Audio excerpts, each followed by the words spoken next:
Every faculty you have, your power of thinking or of moving your limbs from moment to moment, is given you by God. C.S. Lewis.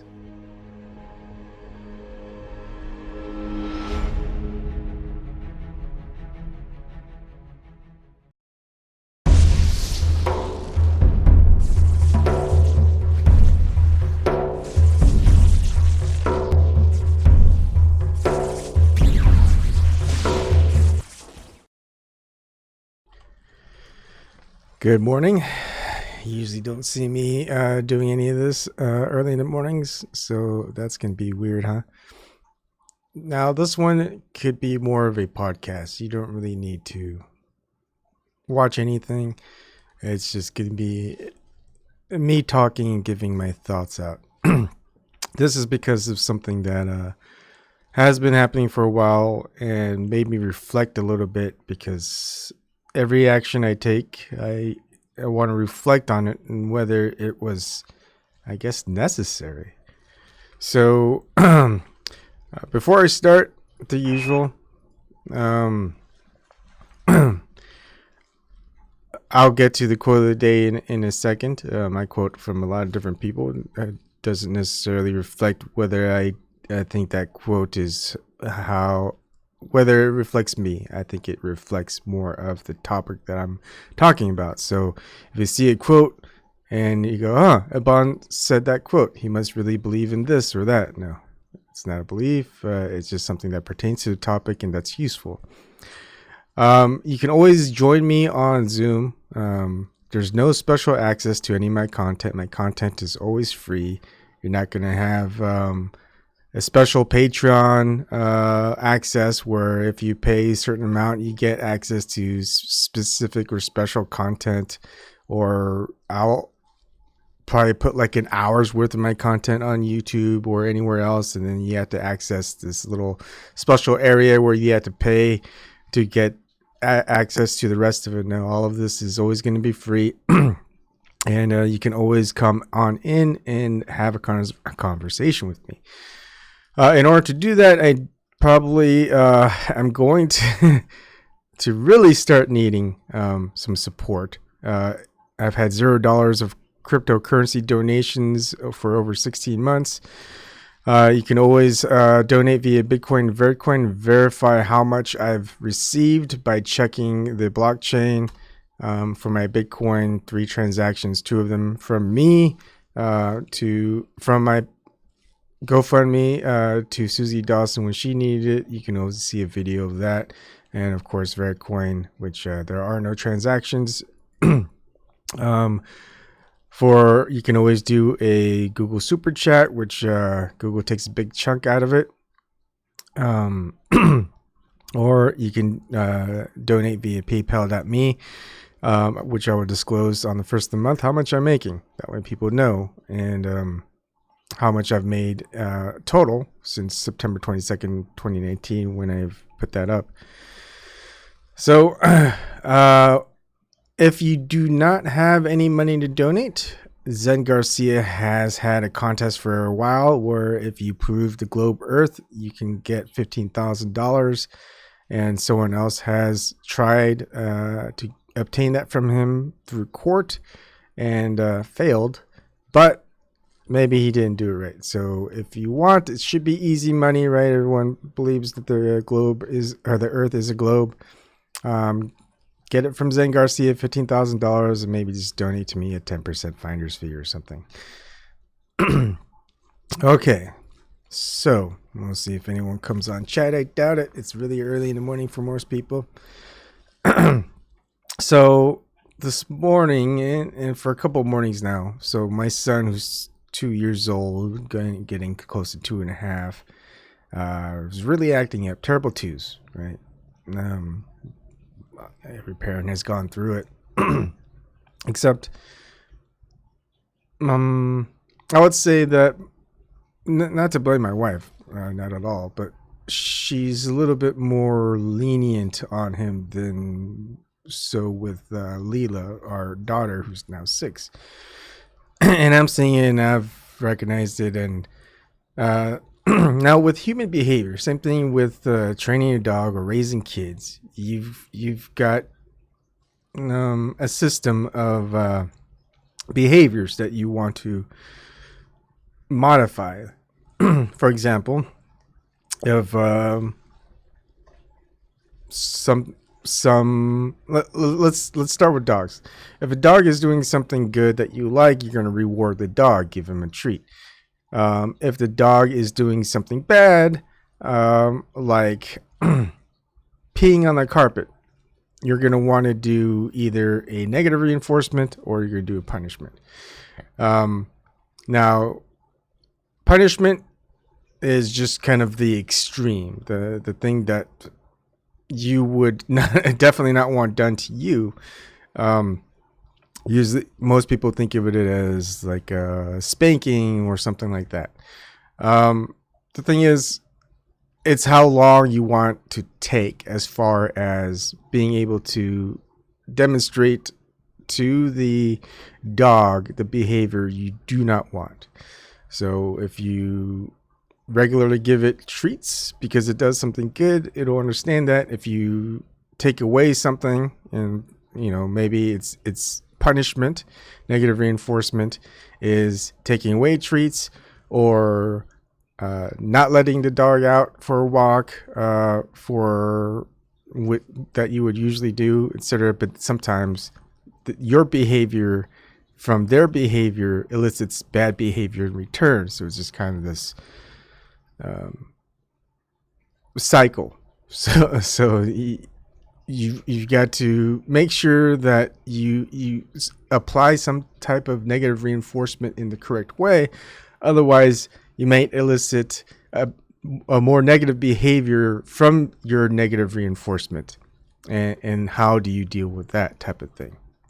So what I've usually been doing, and it has been working, even though my wife hates it, is I'll yell really loud, "Hey," or "Roland," right?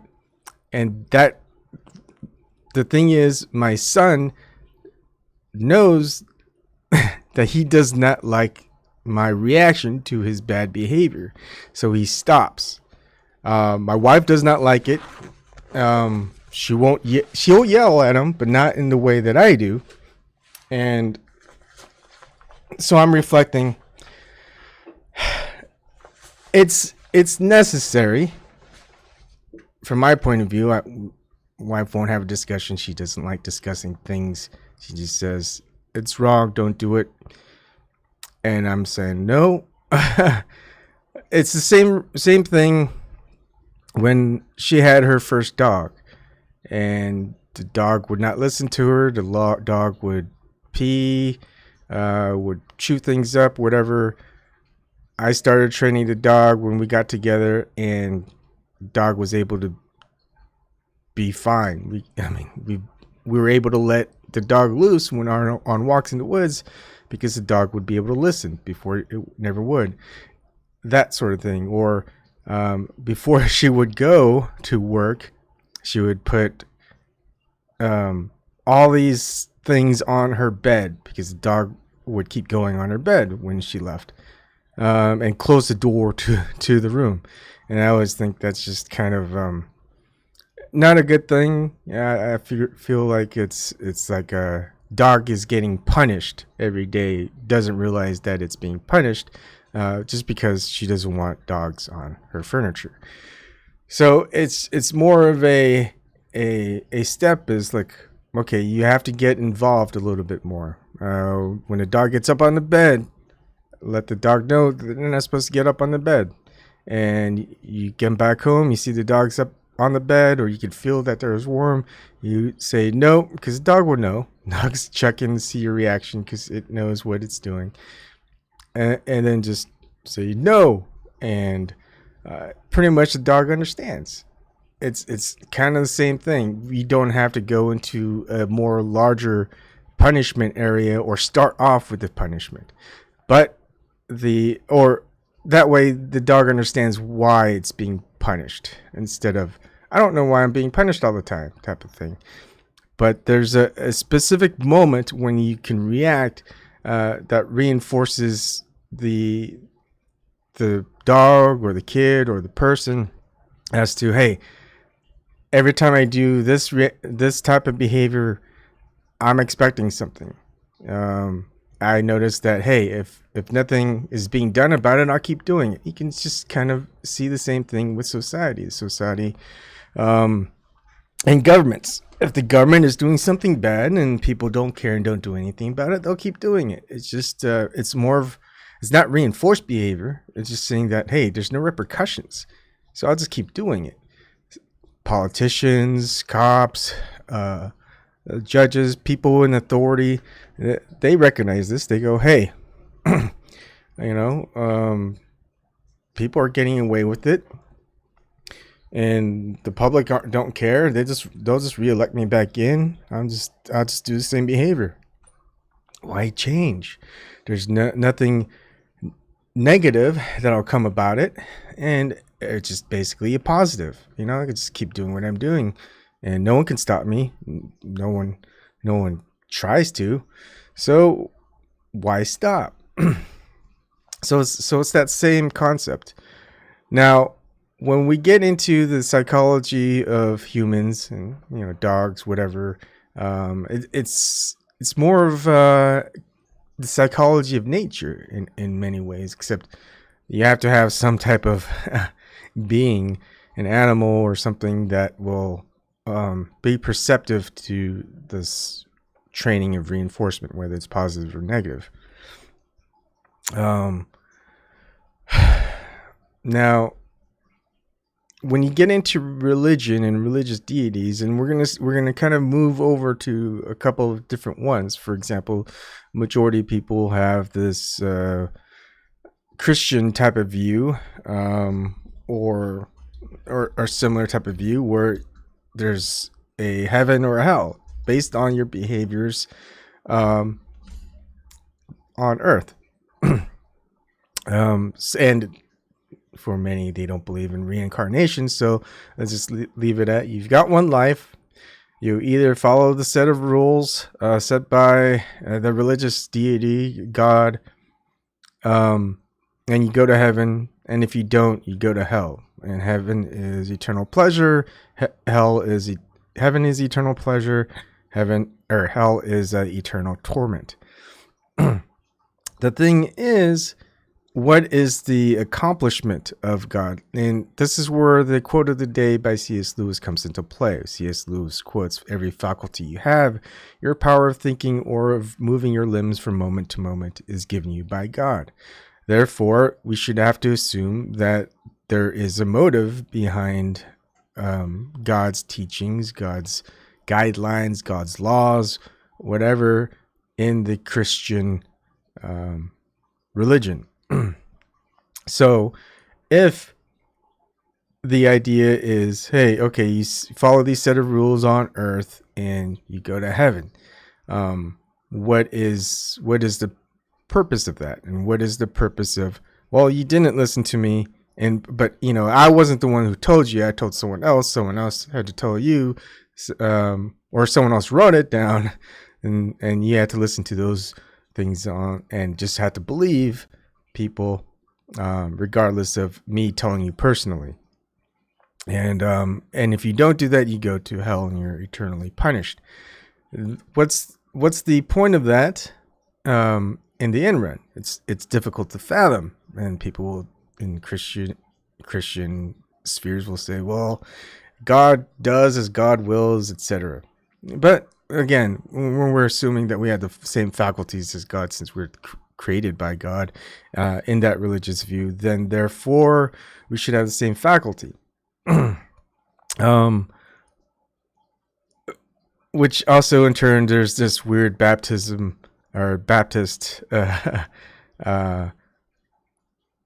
denomination where they say, well, one of the things is God created you and God created you flawed, and your thinking will be flawed. So if you try to question God's motives, etc., well, your thinking is already flawed, so you can't. Well, I don't think that's the case. I'm always at the premise where you can't really understand anyone else or anything else if you don't understand yourself. And that's probably the first and foremost thing. Is if you don't understand yourself, you're never going to understand anyone else or anything else. So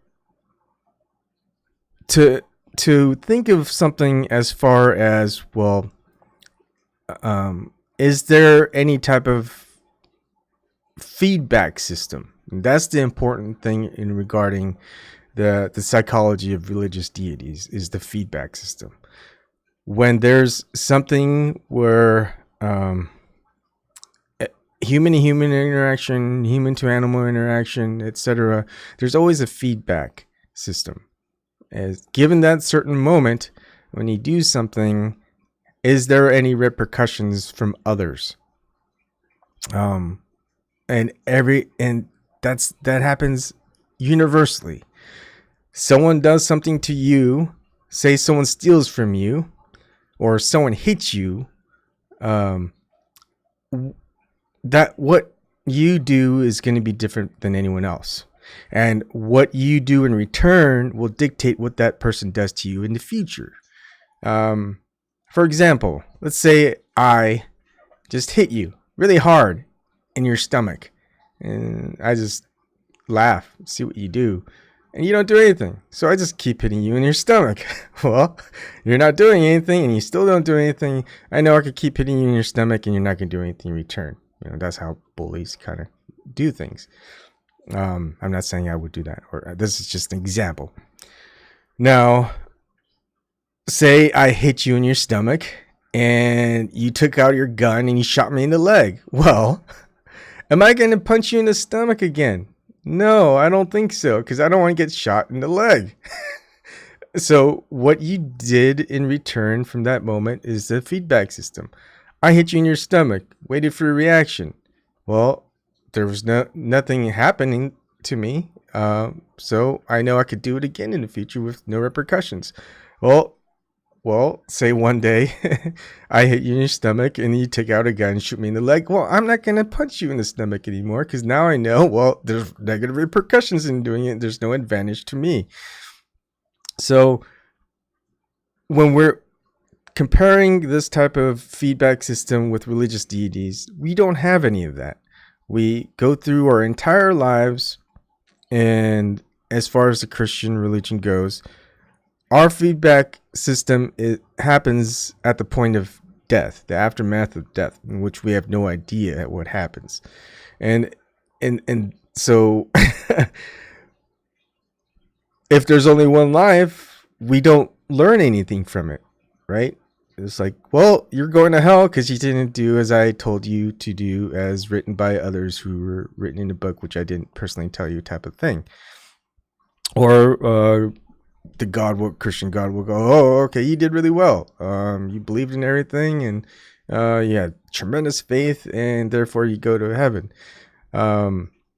That's your feedback system. You don't have a gauge as to whether you're doing something right or wrong, whether God dictated it or not, or because anyone else could just taken that advantage of that God, and said, well, you shouldn't have listened to that guy. You knew it was wrong, but it's in the book. Well, anyone could have written that book. It could have just been bad translation. It's like, well, why didn't you just come and personally tell me? Well, I'm going to personally tell billions of people. No, it's just easier if I write a book and assume everyone reads it.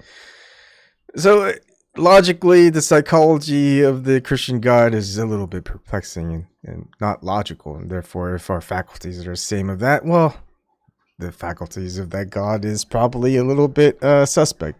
So, but that's just picking on one religion. Let's go to another. Let's talk about Hinduism or Buddhism, the idea of reincarnation, and that if you do good in this life, you follow certain doctrines or guidelines, that you're going to have a better life in your next life. Or if you do horrible things, you're just going to have a horrible life, maybe come back as a donkey or a cat or something else in your next life, until you get going in all cylinders and you're a human male, and you do everything good, then you can become enlightened. The problem with that is the premise of again, it's the feedback system. We don't know after we die or whether we become reincarnated to something else, because right now, whether we've been reincarnated or something else, is we don't remember it. We don't have memories of our previous lives or previous reincarnations. And that's the problem with that concept of that religious idea of reincarnation, is that, well, it would be helpful in a feedback system where if we remembered our lives as, say, a frog, and we didn't like the idea of living as a frog, therefore we want to be better. And again, how does the frog live a good life in order to become a human again? Anyways, that idea would make more sense if, as humans, as one of the upper reincarnations, we would remember. Instead, everyone has amnesia from the previous lives, and it's the same idea of Gnosticism and a couple of others, where we have lived other lives, but we just can't remember. We have amnesia. Well, the premise is the same. We don't have this feedback system, where it would make more sense if we could remember, and we do remember all our previous lives. Therefore, we would understand what we did wrong to be where we are at now, or what more things we need to do to be better. So, and that's again, religious, not just religious deities, but religion in general, is you don't get this feedback system until you're dead and done, and then something happens to you afterwards. And whether it's one and done or reincarnation, the feedback system would make more sense if we remembered all the things that happened to us in the previous reincarnation. Therefore, we understand what we need to do to change. But instead, we get to this point of, well, we won't know, so therefore, I don't know. There's no logic behind the reincarnation idea. If every reincarnation we have amnesia. Now, there is the other approach, which is going through the idea of evolution and nihilism, where nothing happens to you after you're dead. It's not like a Christian religion, or there's no reincarnation. When you're dead, and therefore just do whatever you want in life. So that's all there is. Now, the problem with that is,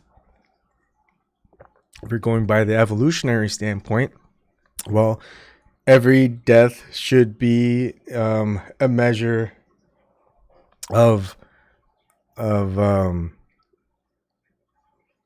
some type of gain for the previous generation of your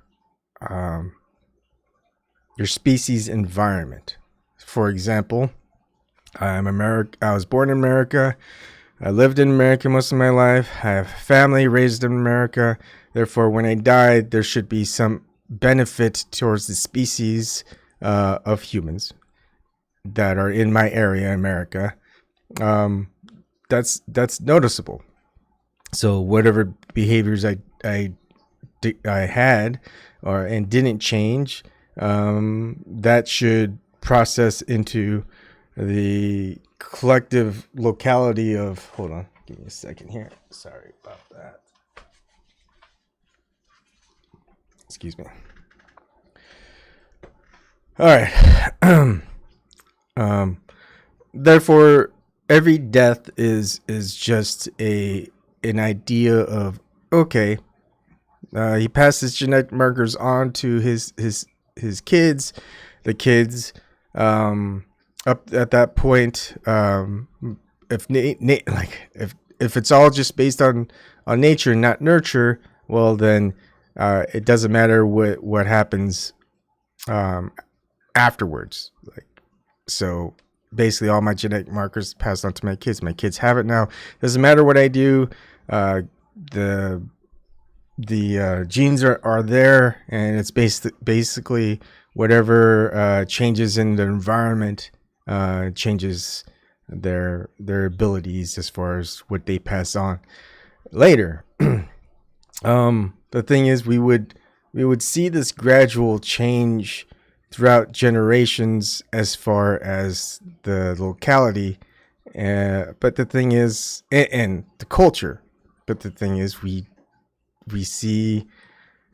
don't see that from the genetic side. What we see that is from the cultural side, and the cultural side is dictated by the society, and the society is dictated by what is presented to the masses. So all of our cultural and societal changes occur at the top level based upon the media, the people who are in the top trend of celebrities, politics, activism, materialism as far as like fashion,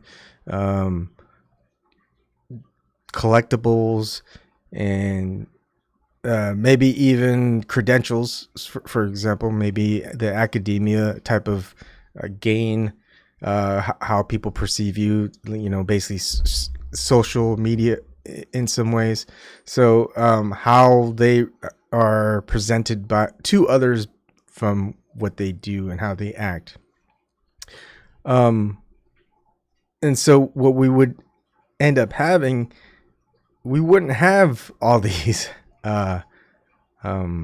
big conglomerate, just big massive blobs of the same. What we should see is from every every state, every town, every locality, just vast differences of behavior. Instead, we see just vast sameness in behavior.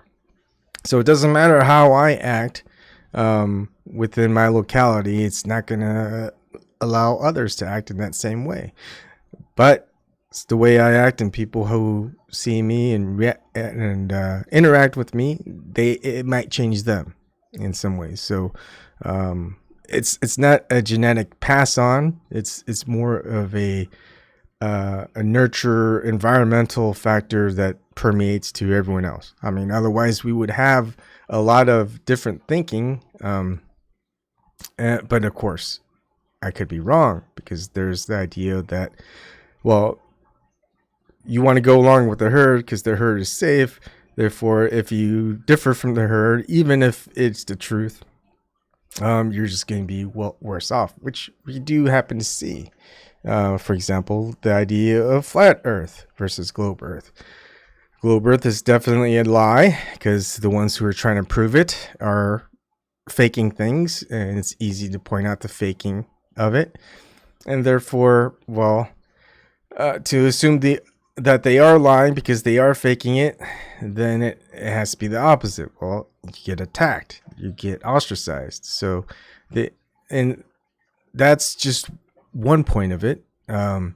There's also the religious point, where if you believe in one thing, and people won't listen to you. Well, if this person ain't Christian, why I gotta listen to this guy? If that person ain't a Gnostic, why do I gotta listen to that guy? If that guy's an atheist, he's got nothing good ideas, nothing to say, nothing that'll make sense. And we all have, a lot of people, majority again, have that mentality is you're in that lump, and if you're in that lump, well, I'm just going to disregard you because you're in that lump, you're in that category. And we fall victim to this everywhere. The thing is, as far as the idea of following the herd is being beneficial, and thus me knowing that following the herd is beneficial, why do I choose not to follow the herd? And same with everyone else. It's like, why don't I just act like I am a Christian, even though I don't believe in the Christian doctrine? Because that way it would be easier for me. Why don't I believe in the globe Earth, even though I don't believe in, and I know that they're lying? Why don't I just do that? Because it's easier for me just to follow the herd. What's the point of, what's the benefit of me not following the herd.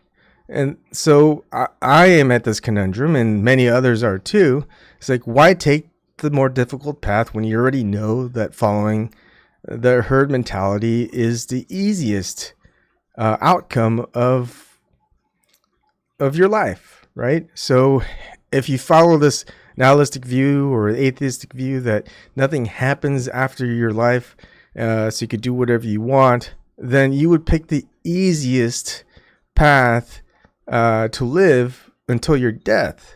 But the thing is, some of us, me, for instance, we understand that, hey, that's a possibility and that makes the most sense. Yet why aren't I doing that? It doesn't make sense in the evolutionary standpoint, the genetic standpoint.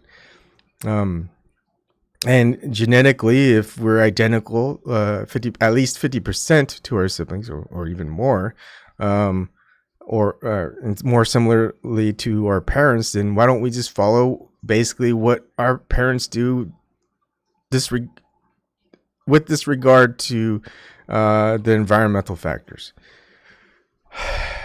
So what's with the anomalies? What's with the differences in behavior exhibited by siblings and offspring? Especially when they understand that the easiest path is the herd mentality. Just go with the herd. And that's also a problem with evolution, is if it's easier to go along with the herd, there's no reason to change until environments change. Then maybe a few will veer off and say, hey, this is probably a little bit better, and then maybe the herd will then follow those individuals. Doesn't the problem with that again is there's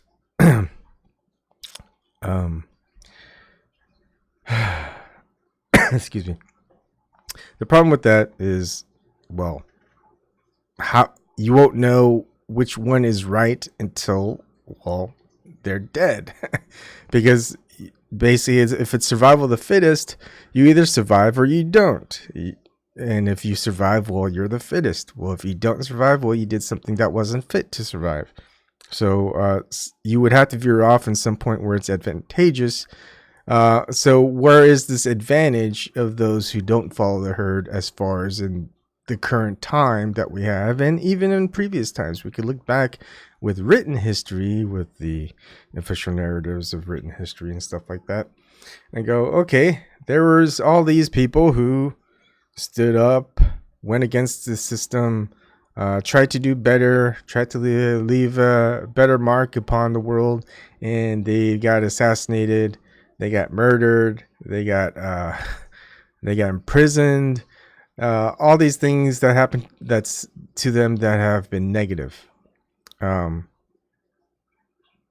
Why would people continue to do so when there's the herd does not follow that mentality? The herd does not follow the Martin Luther King Jr.'s who have just peaceful protest and actually taking charge of changing the system. Just think of anyone who have tried changing the world for the better. It doesn't matter what their belief is, whatever. It's just that active change for people's behavior to change, or societal or people at large to change. More of a control system change, really, is what it is you want the control system to change, and therefore, in order for it to change, you're going to have to give a feedback system. So if the government is corrupt, well, you're going to stand up to them, either in arms or with action, with a lot of people. If you're not armed, you just go with a lot of people, and just start yelling at them, tell them to change, or you're gonna do something, right? It's like that fear factor. Well, nobody wants to be yelled at, no one wants to be threatened, therefore they'll probably stop being corrupt, or they'll threaten someone else to say, hey, the person's corrupt, why don't you do something about it? If you don't do something about it, we will. Well, then they're going to probably do something about it. Now, we don't have that anymore. Basically, it's like, hey, if you yell at the system, you're going to go to jail, you're going to go to prison, you're going to get fired from your job, you're going to be ostracized, so therefore don't yell. So therefore we've got this corrupt system going on within positions of power because, well, you're doing something illegal. When is it illegal? Isn't it illegal to be corrupt? I mean, isn't it more worse to have people in power doing things wrong than people who aren't in power doing things wrong? Because at least when people who aren't in power doing things wrong, the justice can be applied. But if there are people in power doing certain things wrong, well, justice sometimes doesn't get applied to them, and therefore nothing happens to them. So what happens then? Well, you're gonna have to take to the streets, right? Or take it to them personally. But that doesn't happen because now there's repercussions from the system itself. So no one's gonna follow suit because it's not beneficial for them to go out of their way in order to change a corrupt system because they're not following the herd. Now, again, there are certain individuals, activists out there, and they go, hey, system is corrupt. We need to keep speaking out about all this corruption have people do something about it. And everyone's like, okay, go do something about it. Well, I can't do something about it. Do you think it's good? They go, no. Well, let's go do something about it. Well, no. Well, why not? We're not going to change anything if we don't do anything about it. Oh yeah, we'll just vote them out. Well, the voting system is corrupt. Then we're not going to get them out. Well, we'll just make them change the voting system so it won't be corrupt. See, that's where we get this. What is that? Cognitive dissonance. Is that what it is? It's like for America, and I've talked about it many times before. You've got this people think the Congress is corrupt, etc. Well, at least was in 2016 you had a 11% approval rating for Congress in America. That was the approval rating for Congress mentioned in mainstream media everywhere, whatever. And yet the incumbent re-election rate. So incumbent re-elections mean the people who are already in office, the ones who have to get re-elected.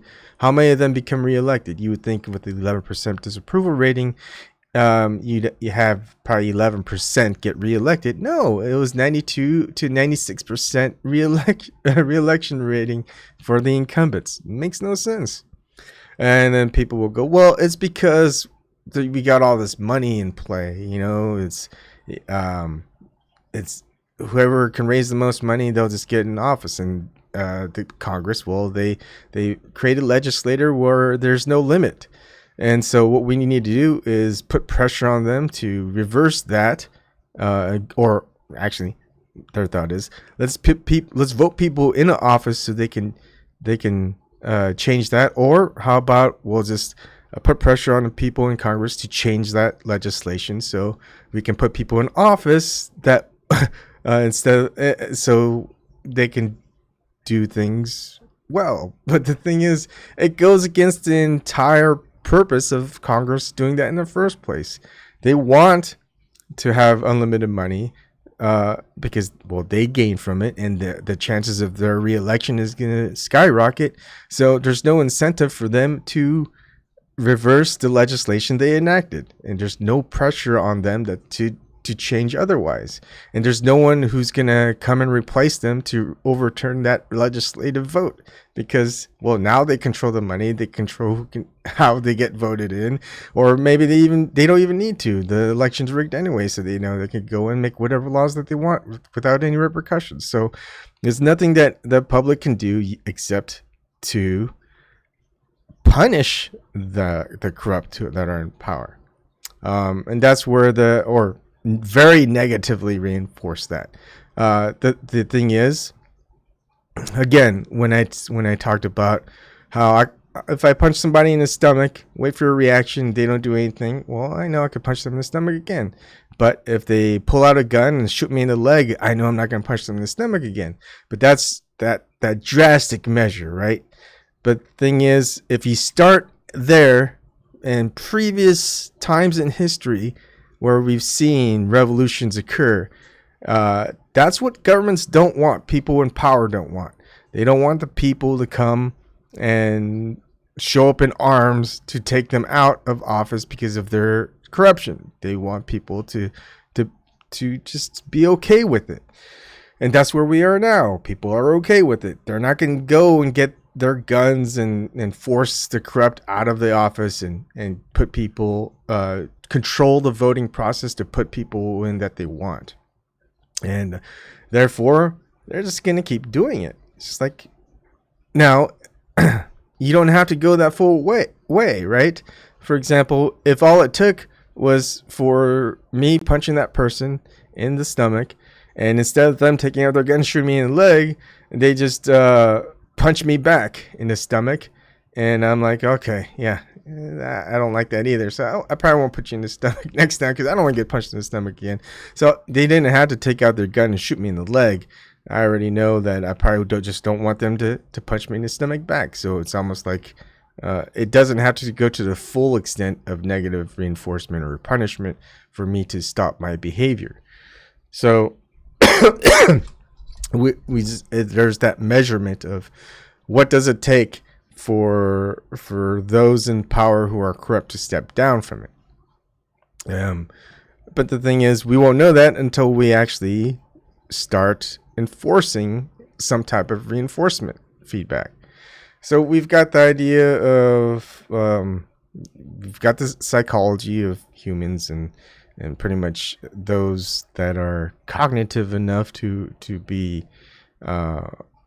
have some behavior modifications, whether for certain animals that can be trained, such as dogs, maybe cats, some cats, horses, domesticated animals, pigs, whatever.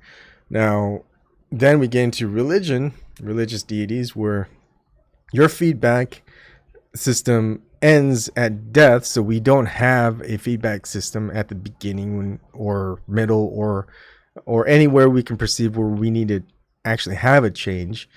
Hi, Grant Jarvis. So then we get to the point of, okay, let's just do whatever we want, because at the end of our life, nothing happens. Yet then a lot of people understand that mentality because it's presented to us. That's just kind of the scientific thought of the day. But then what's the point of those not going and following the herd when that just following the herd just makes it easy? Like, for example, changing the entire system is a near impossibility, especially in one's lifetime. Do I expect all the corrupt people in the world, or at least in my country, in the United States, to step down or to get pushed out in my lifetime? No. But so why do I even try? Because there's no inherent gain for me. All it is loss, loss, and loss. There's no gain. There's possible gain for my offspring, but if my offspring just follow the herd in the first place, most likely they're going to be gaining and not losing anyway. So all I have to do is just say, hey, offspring, follow the herd. You're going to gain until the moment where you decide that you don't want to follow the herd and you're going to lose. And therefore, is that a genetic trait? I don't think so, because there's a lot of people out there that are genetically different than me, feeling the same way and following the herd. And therefore, what's the catch? There is no catch. There's no genetic marker that as far as the evolutionary standpoint makes sense. Otherwise, we would all have our family members closest to us feel the same way and do the same thing. Except what we notice is that no, unless you're a father who raised your kids, or a father or mother that raised your kids a certain way, then maybe. But do you and your siblings, or do you and your father or mother who raised you to follow the herd step out of it just like you have? No, and we don't see that at all. So this is where it all ends up as far as the different thing comes into play when we get into psychedelics. For me, it's mainly ayahuasca, which I've done 3 times, 3 separate times. I have not tried mescaline yet, or mushrooms, magic mushrooms, but the ayahuasca experience gave me a feedback system. Excuse me. All right, let me get some water. I've been coughing quite a lot recently. So my ayahuasca experiences gave me a feedback system. I didn't have to, well, in some ways I did have to die. Especially my second ayahuasca experience. And the thing is, these ayahuasca experiences, they teach you something. Something which you don't experience in your day-to-day or even year-to-year type of thing. It's a feedback system of, how can I best explain it? So my first ayahuasca experience, it's a feedback system of nature itself in some ways, right? So with all that's being done, it's like getting a sense of how nature is responding. It's a weird way to put it, because it's more of Mother Ayahuasca, how she's feeling, experiencing, and basically our actions, we see the result of it. All right. Rather than me punching someone in the stomach and then retaliating with a gunshot to my leg, it's more of, I punch them in the stomach and I see them cry and I feel their pain. And in return, I have this level of empathy where it's like, oh, I shouldn't have done that. I'm sorry. I don't know why I did that, and I don't want to do that again because I don't want to see you crying or hurt. It's that type of level of empathy where you realize that you're more than just some hitting machine. You're more than just this bully who just gets off on pain or power. You're actually something that has, empathy. So you don't have to have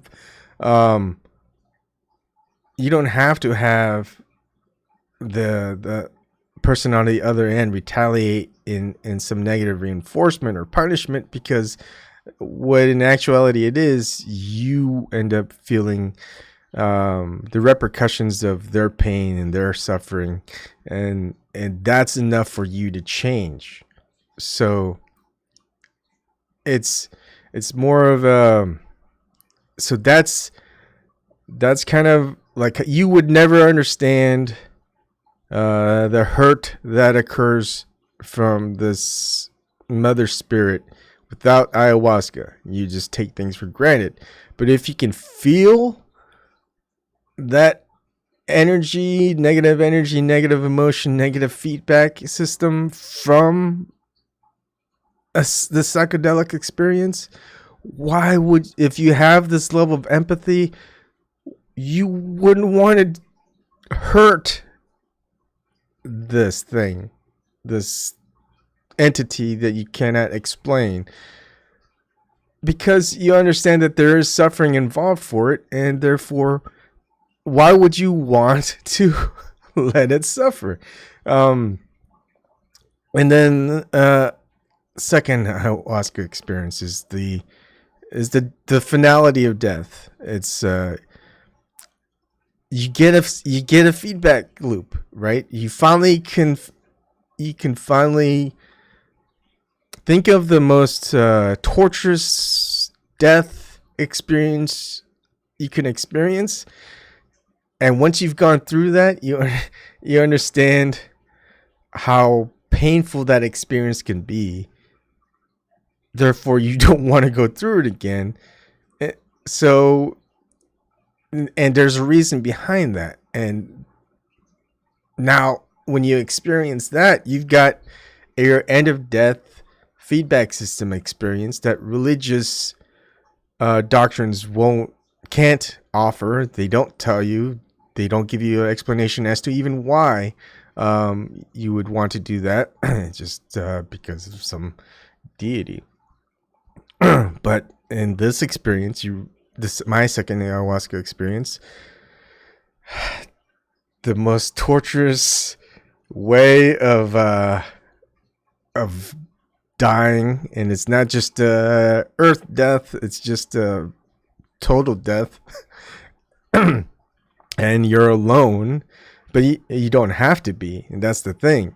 No matter how powerful you are and alone, it's just to keep existing that way is just an unending pain and torturous experience. Excuse me. So the idea of it is, well, you don't have to be so powerful. You can rely on others to help you and ensure that you don't have to try to keep yourself from this vibration away to nothingness. So within that type of feedback system, at least I got to experience death in the worst way possible, which is why I didn't take my third ayahuasca experience for months. So after reflecting on that and saying that, hey, there is something, even though I can't explain it, it's affected me. It's affected my outcome. Therefore, well, it doesn't matter to me the power that I have. I don't want to have to experience how powerful I am enough to prevent this vibration away from nothingness. Or to submit to not having all this power is okay, because I don't have to face that totality of death. It's almost like the idea of what's that saying? The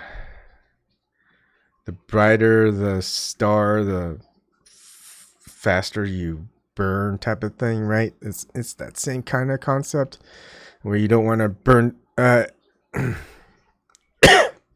burn twice as bright, so you don't last half as long type of thing. It's that controlled burn, really, that you want to have, just that steady light, just more of a peaceful type of thing. But yeah, you get that finality of experience, that feedback system, and therefore it changes the way that I act. There's no reason, there's no religious deity behind it. There's nothing beneficial for me yet again in the evolutionary standpoint, but there is something that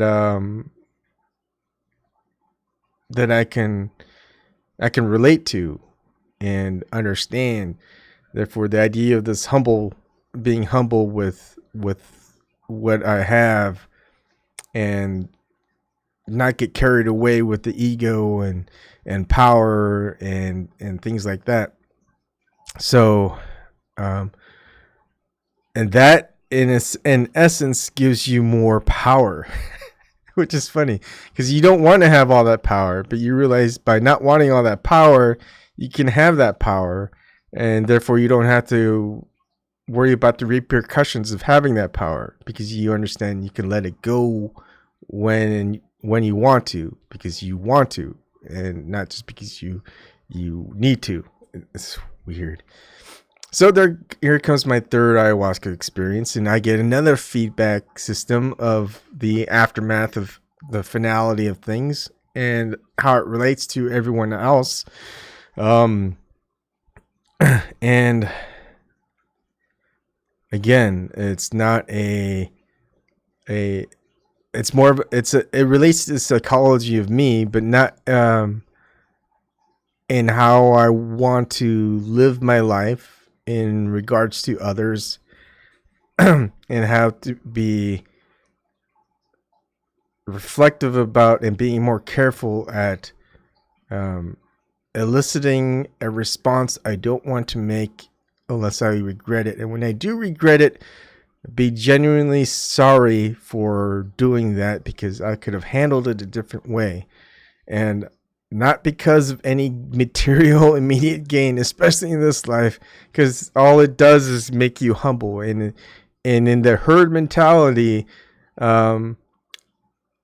by submitting and being humble and apologizing and forgiving is a mark of someone who's more weak, considered weak, considered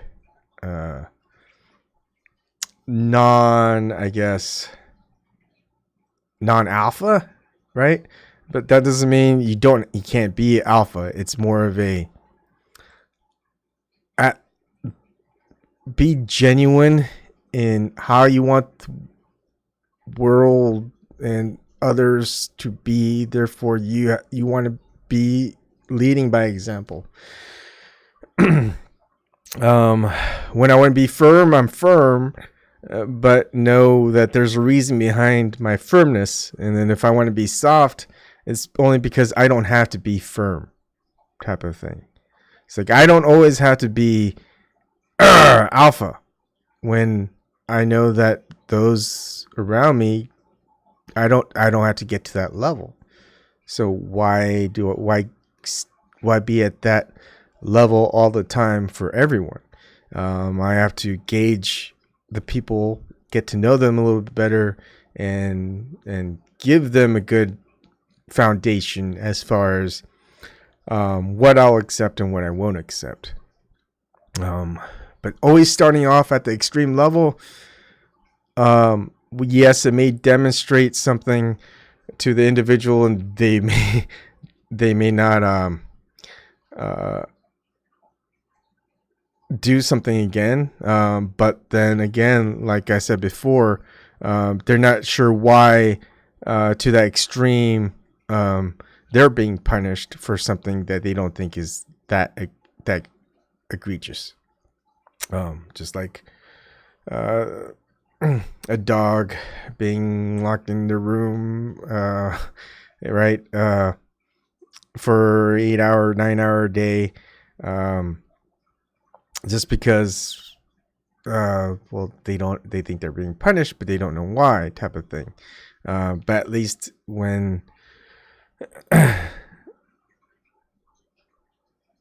you can exhibit some type of feedback system where it can be different. For example, my parents had a different way of reacting to my bad behavior. My mother, I always think my mother is more like a Jewish mother. It's like, what do you do? It just hurts my feelings. I'm crying. I hurt. And, why do you do this to me? What did I do to deserve this type of thing? I'd be like, I'm sorry, Mom. I won't do it again. And then my father, on the other hand, is like, go up on the wall. Bap. It's like, yeah, I won't do that again. I don't want to get hurt. The thing is, when you get older, you can handle certain types of pain. It's like, yeah, I'll do it. I know I'm gonna get slapped or hurt, whatever, physically, but emotionally or physically, it's worth it. So I'll just take the punishment afterwards, because I know what the punishment is, and it's not that bad because I've gotten used to it. But then when the punishment is something that you can't handle emotionally or psychologically, because it's painful for you to witness hurting of an individual emotionally or physically, and it's like,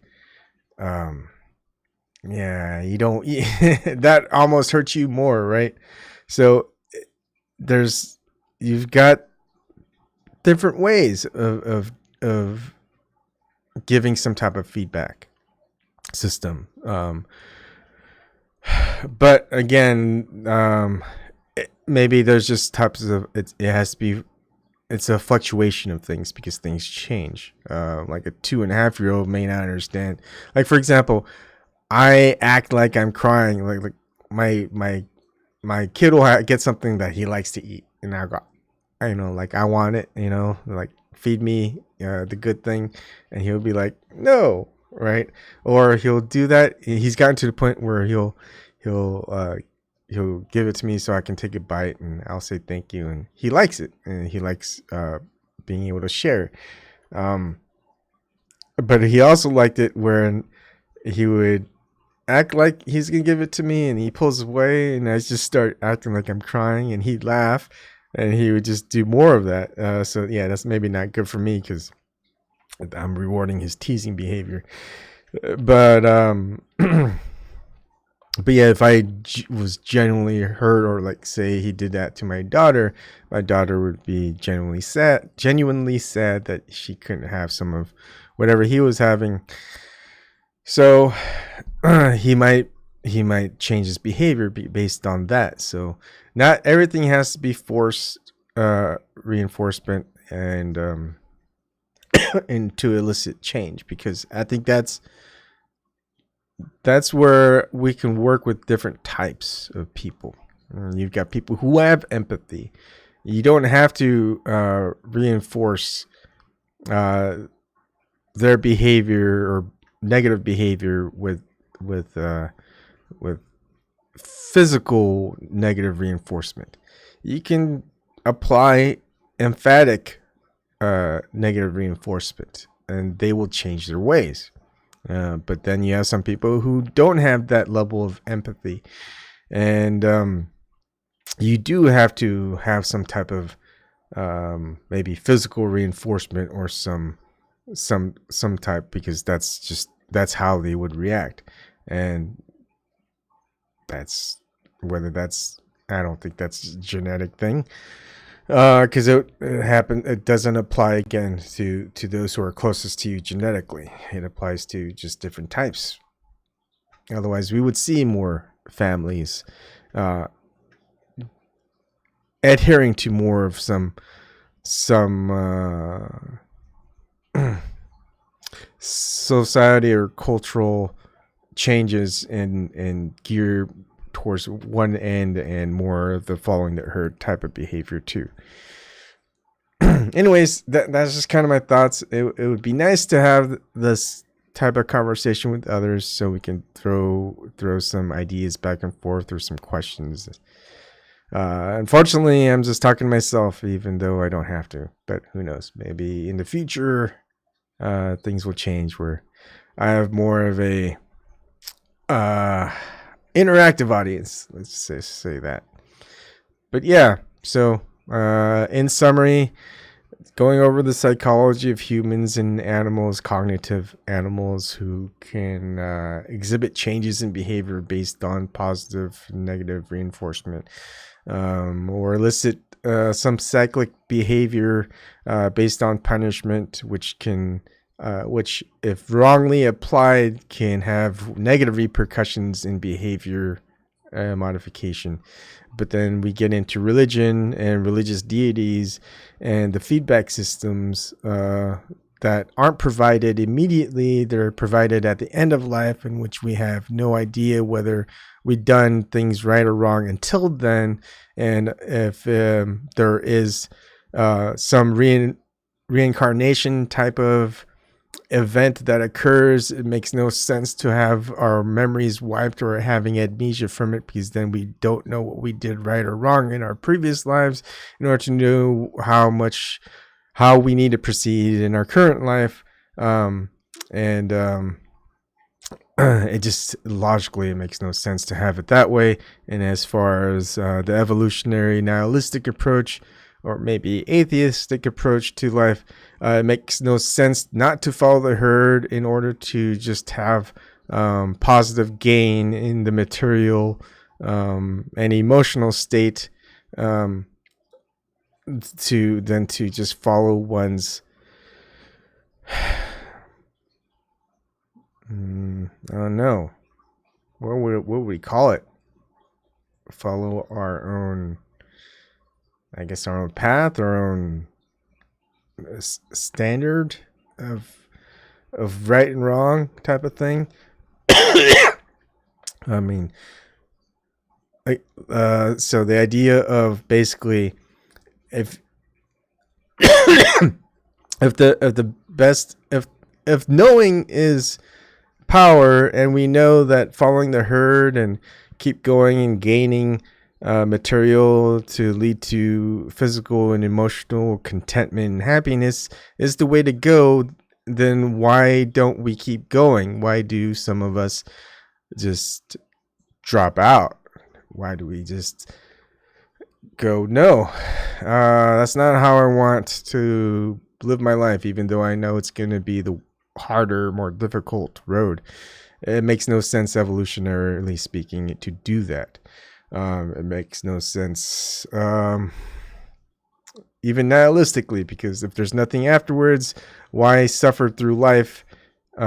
So it's more of that thing. And then I went on towards the ayahuasca experiences, different types of consciousness experiences where we can have these type of feedback loops of what it feels as far as nature is concerned, or surroundings, environmental factors we don't necessarily regard in our current scientific materialistic way. For example, science doesn't say that there's some Mother Earth that has some human feelings or some type of emotional feeling type of thing, or anything metaphysical at all.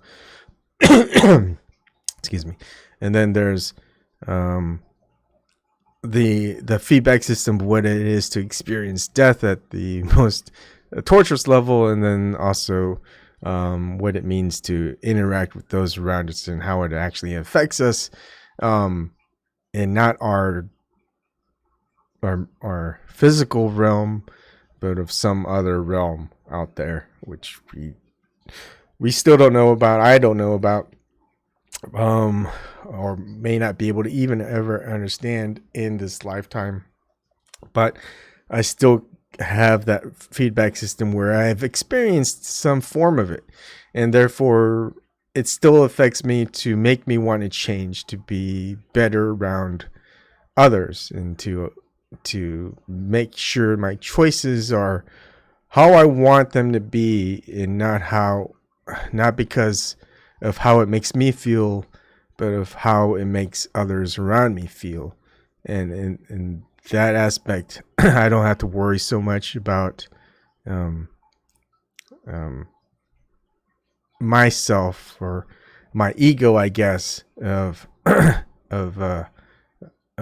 me existing within my ego rather than my ego existing within me.